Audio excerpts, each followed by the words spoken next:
Welcome to episode 3, guys. Your girl here is on a roll. This is coming on the heels of cross-pollination and diversity. This naturally became the next topic, and that is the topic of hormetic stress. That's H-O-R-metic, not hermetic. What is hormetic stress, and why did my previous episode lead into this so seamlessly? So hormetic stress is the principle that when under hopefully controlled stress, you repair and become stronger. This is the root of that quote, "What doesn't kill you makes you stronger." Right? So the stress has to be ideally controlled, but certainly the stress has to not kill you because you're not going to get stronger from death. And the reason that this ties in really nicely with diversity and cross-pollination is because when you do experience something novel or something new, it's probably going to be hard. It's going to be different and not anything you've ever done before. So there's going to be a little bit of a stress element to that. It may not be pull your hair out stress, but there's going to be a difficulty that gets better over time and over iterations. So what starts out as difficult gets easy. One really common example for this is, I keep going back to the gym, but it's just so applicable to lots of things. When you lift heavy things, you are creating micro tears in your muscle that then repair and rebuild during recovery. And when they repair, they are stronger than they were before your workout. And by the way, you don't get stronger in the gym, you get stronger afterwards during recovery. So take recovery seriously. I would say that hormetic stress is the root of adaptation, and it's seen everywhere in nature. Trees, for example, if it is grown in an environment that is windy, it is naturally going to be stronger against storms and high winds versus a tree that is grown in a greenhouse and then planted outside. It's going to fall over at the first sign of high winds or a storm. The same thing kind of happens in the tree fibers as it does in our muscle fibers. That stress of being blown back and forth in young trees creates micro tears in those tree fibers, and they rebuild stronger fibers in what's called reaction wood. A tree grown in a greenhouse will not have those stronger fibers. And another tree example that I found really interesting and I just learned is that eucalyptus trees and lodgepole pines, they have seeds that are within cones and pods that only open up during intense heat. What does it mean? They only germinate during a wildfire, which is crazy because if there weren't that destructive force, the next generation of eucalyptus trees wouldn't exist. Like, you wouldn't have a new generation of trees if you didn't have something destructive like a wildfire. I'm not suggesting that you do something self-destructive in order to unlock hidden potential. Darwinism is still a thing. So what does this have to do with us? I'm here for you and me, the implications that this has for human growth. Well, what happens to us when we are under controlled stress, even stressors like fasting and cold exposure, this is for those biohackers out there, learning something new, and even overcoming fears such as in exposure therapy, these all change our neurobiology. Let's say you play an instrument or you're a dancer. There's usually a tricky part in the piece that you have to drill over and over again to commit it to memory. And I don't know if you've had this experience, but usually after you sleep and come back to the piece the next day, something happens in that marination process that makes you a little bit better than the day before. It becomes a little bit easier than the day before.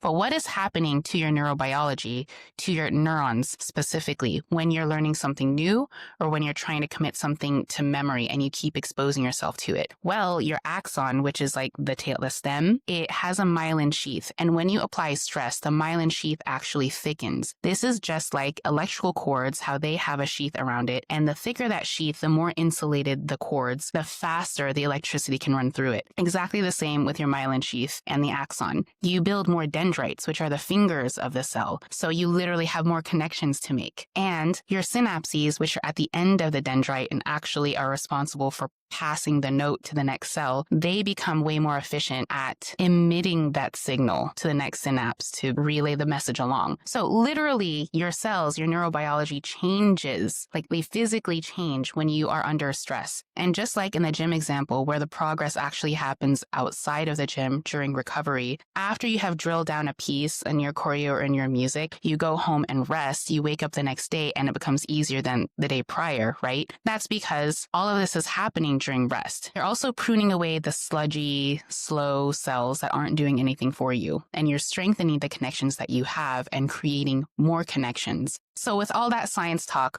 what I really want to convey is that we are learning machines. We are meant to experience new things. We are meant to adapt. We can become the best at what we put our attention to. We all have the capability of learning many, many things.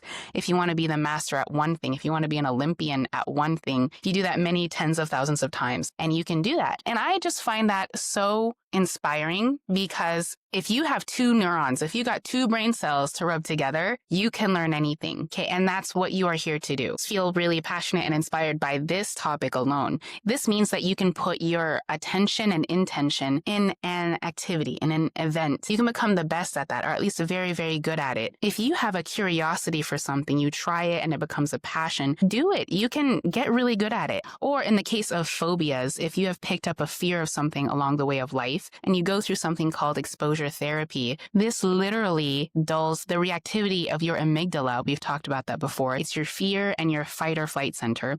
So you literally can dull those signals and you engage your prefrontal cortex more. That's what's rationalizing what is happening. So your prefrontal cortex is kind of holding the hand of your poor little amygdala through the scary part. And eventually the amygdala won't need hand holding. It understands that it's not a threat anymore. It's not dangerous. We are wired to experience cool and new things. We're wired to learn. We're wired to take risks. We can overcome them. If it doesn't kill you, you literally have gotten stronger. Real quick, before my battery dies, I guess you can just have this piece of inspiration for free. To get better from an injury, you must become stronger than when you were before.